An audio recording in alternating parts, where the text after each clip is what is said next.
E adesso siamo al Covid, la variante Delta. Una donna è ricoverata da ieri in terapia intensiva a Padova ed è attualmente oggetto di sequenziamento. Siamo orientati a considerare che si tratti di variante Delta. Così Giuseppe Dalben, direttore dell'azienda ospedaliera di Padova. Intanto il bollettino dell'azienda Zero da oggi viene emesso una sola volta al giorno. I dati con Massimo Zennaro.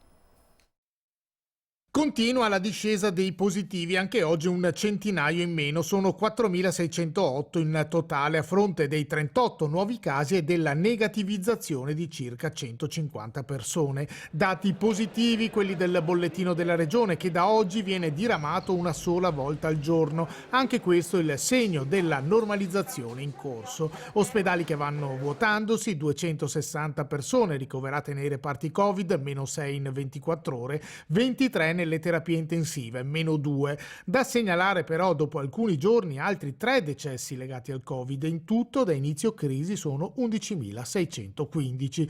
Procede a buon ritmo la campagna di vaccinazione, sono oltre 47.000 le dosi inoculate in un giorno, il 54% della popolazione ha avuto il primo vaccino, quasi un veneto su 3, anche il secondo. Continua ad alzarsi la copertura per tutte le fasce di età, anche se in previsione dell'arrivo della variante Delta il completamento del ciclo diventa ancor più necessario. Cambiamenti climatici che comportano alternanza di periodi di siccità vere e proprie